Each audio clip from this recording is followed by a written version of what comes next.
Hello, beautiful people of YouTube. This video is going to be about how I healed my gut and how you can heal your gut too. I'm going to be referring to some of the issues as me being a GAPS patient, and basically what that is, it is gut and psychology syndrome. It is a term coined by famous Dr. Natasha Campbell Mcbride. She wrote an entire book on it right here, and it is incredibly detailed. She has numerous accounts of her clients and her patients overcoming issues like autism, ADHD, depression, dyslexia, you name it, schizophrenia even. And it goes to show you that our traditional model of care for mental health issues is greatly lacking because many of the issues that we're dealing with actually stem from the digestive tract rather than just the brain. Because you often hear, well, it's just a chemical imbalance. There's nothing I can do about it except take these pills. And that's kind of just a BS thing that the doctors tell you so that way they can get you on drugs. And that really sucks because it's not addressing the root cause of the issues. That's kind of what we're going to dive into today. We're not going to go into specifics, but just a little background on my story. So I was your typical GAPS child. I had ADHD, I had tics, I had OCD, just the typical things that you would experience from all of the factors that would cause that, like poor diet of processed foods, multiple rounds of antibiotics, too many jabs when I was too young and unhealthy, and also like the 3-in-1 combo jabs, which are really not great for the kid. Pollution, drugs, lifestyle, and even trauma. All of these caused a profound impact on my digestive health, and it is why I feel like I was diagnosed with ADHD. Later down the road, this led to a lot of health problems like IBS, menstrual problems, acne, anxiety, depression, food sensitivities, digestive problems like crazy, and even insomnia. So I know there's so many people that have stories that are similar to mine, and I just want to give you a little bit of a background on what I'm referring to. And the GAPS protocol is loosely what I based my healing on. That is exactly what we're going to be addressing today.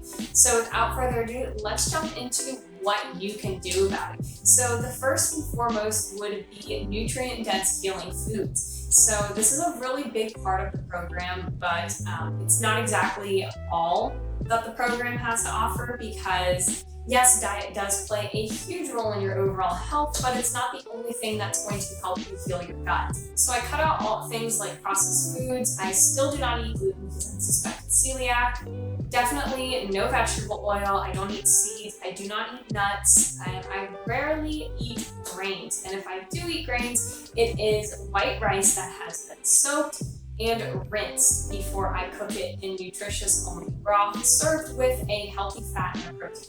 So I'm very mindful and conscious of when I do eat grains. My diet still consists largely of cooked pastured meats, homemade broths, organ meats, raw dairy. The raw dairy was actually incorporated here because I was unable to tolerate it at the time. At the very beginning, I had to build my gut health up a little bit more, so that is something to be mindful about.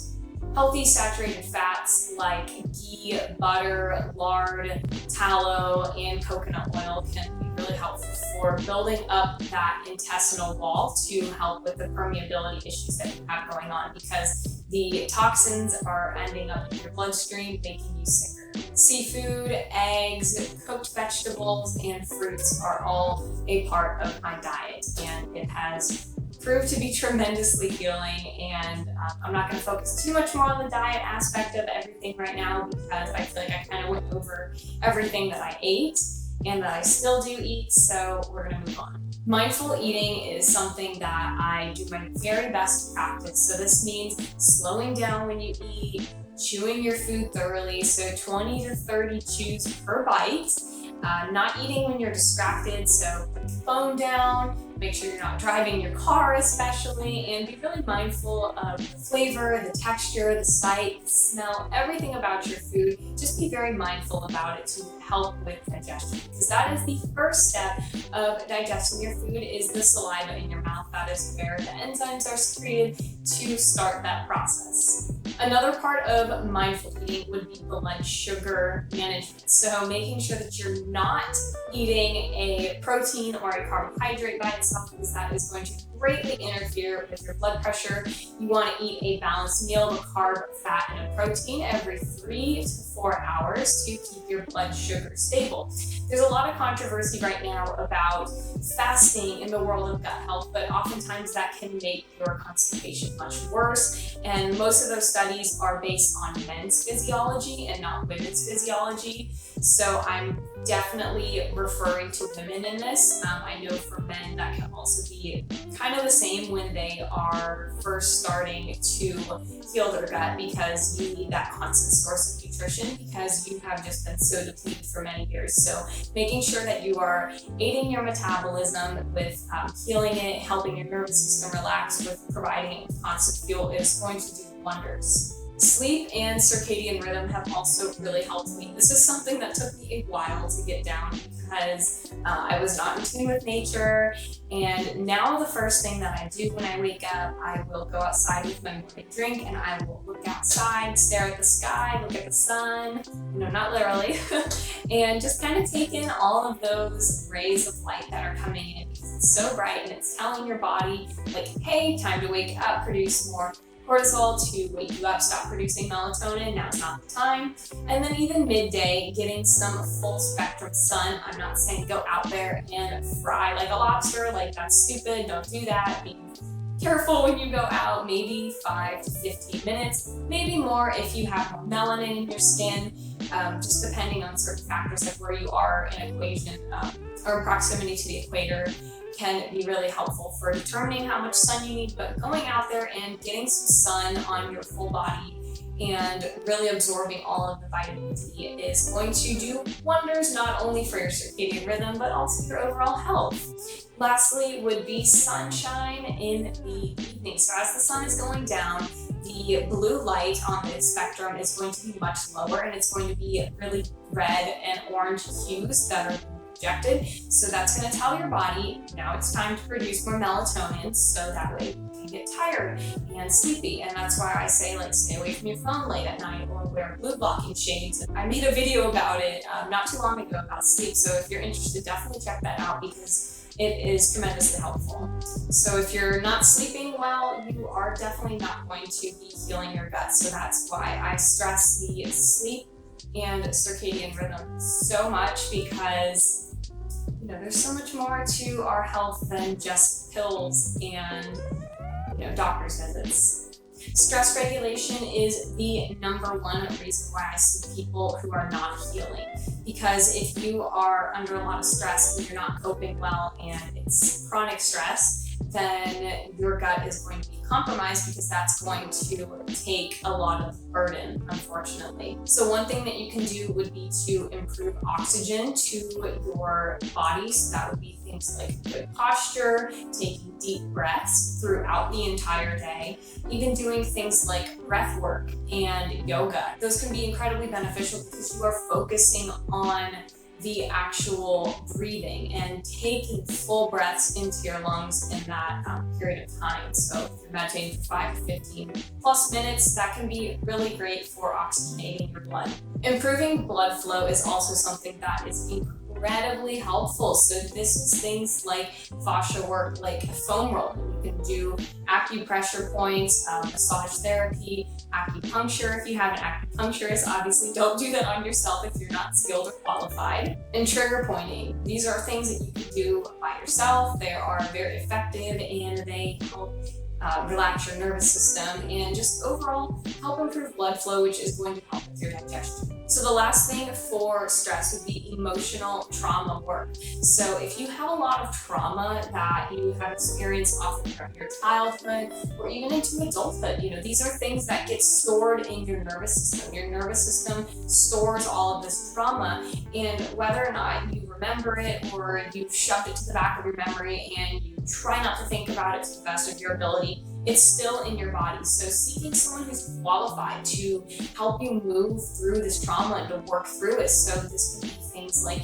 EMDR, IFS, even somatic response therapy. There's vagus nerve reset therapy, exercises that you can do. Those are all really, really helpful. There's even some online stuff that you can do that you can look up on YouTube, vagus nerve response exercises, and you'll find a whole bunch of videos to help you release a lot of this tension and trauma that gets stored in your body. So working with a therapist, a qualified trauma therapist, can be very helpful. Energy work like Reiki or any kind of spiritual practitioner, these can be really helpful for not only healing your body, but also your soul, because when things happen, it gets trapped in the soul. And in order for you to move through it, the soul has to heal as well. Movement is also something else that some people have a difficult relationship with. I know I did for a very long time because of my previous eating disorder. I at first was very intense and into the exercise, and then I thought that because I was like that, I just couldn't exercise at all. But you know, that's so wrong. You don't have to be like that. There's definitely a balance, the yin and the yang, that you can find to make the movement flow perfectly and to find harmony with it. So that can be things like going for a walk or going to the gym and lifting some weights, doing some neck exercises outside, calisthenics, yoga, maybe even running on a treadmill if that's something that you enjoy. But when you're starting the beginning of this gut healing journey, you don't want to do intense exercises because that's going to put more stress on your body. So making sure that you are finding a good balance. You don't want to feel like you're going to pass out, but you also don't want to just be sitting in the same spot all day. So that's why it's important to find some kind of balance here. Even things like chores and yard work can be counted as exercise, so just keep that in mind. For this next one, I am going to just disclose that I am not a licensed medical doctor. I cannot diagnose, treat, or prescribe you anything. So if this is something that you are concerned about, please talk with your doctor. And this thing, what I'm talking about, is removing medication. So medications like antibiotics, ADHD medicine, antidepressants, antacids, and ibuprofen are all really horrible for your health, whether that be for your liver health, your kidneys, your nervous system, your brain chemistry, but especially your digestive health, because these things all disrupt the microflora in your gut, and that is not what we're trying to do here. We're trying to restore that balance back to your gut. So making sure that you are taking care of your digestive system and you're not taking harmful drugs that are going to further the damage. So like I said, talk to your doctor if you have any concerns about this. I'm not telling you to do anything with your health. I'm just giving information that I have found extremely useful. Connection is something that has really always been overlooked along with the trauma work, and this is because we have evolved as a species to live in these houses, but ancestrally we still crave that connection. We still need that connection because we used to live in tribes amongst a bunch of people, just a small group of people or a lot of people, and we would connect with each other and we would solve problems with each other, and we would just have that overall sense of I feel welcome here, and we still crave that. So even though we live in far distances from each other with closed off walls, we still need that connection. So making sure that you're finding a community that accepts you and loves you wholeheartedly, and making sure that you're not in toxic relationships. So that can be something like emotional abuse, spiritual abuse, narcissism, all different kinds of things. Don't be in a relationship or a friendship or whatever with someone who drags you down and makes you feel bad, because that's not going to do any help for your mental health. And as always, the mental affects the physical and the physical affects the mental. So everything is one in the body and it's all connected. Lastly would be toxins. So toxins are something I talk about a lot on my channel. I have tons of different videos on toxins. I did a whole bathroom clean out. I did a kitchen tour. So, these are things that are all around us. They are in the paints on the wall. They are in the fabrics on our couches, in our mattresses, flame retardants on our clothing, health and beauty products, cleaners. I mean, it's very difficult to avoid, but becoming aware of it is what's going to really help you to minimize these things over time. This is something that's going to take a little bit more time because it can be kind of cost intensive depending on how far you want to go into this, but it is absolutely worth it to invest in your health in this sense because you know, your body's already toxic right now when you're dealing with digestive issues because all of those toxins from the food and everything are going into your bloodstream. So it's a lot of different stuff that you can do, and if you're still watching to the end of this video, I really thank you. If you are really needing more support with this, I have helped many different clients address these issues with their digestive health. So if you are struggling and you need some support, I would be more than happy to assist you and to help you in any way, shape, or form to bridge that gap between where you are now and where you want to be. So if that's something that you're interested in, if you do want to work with me, the link is down in the description below to book a complimentary discovery call, so that way we can figure out what would be the best plan of action for you. That's really all that I have for today's video, and I thank you so much for sticking around and watching. If you found this content helpful, please share it on social media, share it with your friends. The power of the internet is tremendously helpful to help me grow my channel. If you found it helpful, hit that thumbs up button, and you know what to do if you want to see more videos like this in the future. Hit that subscribe button down below, and I will see you in the next video.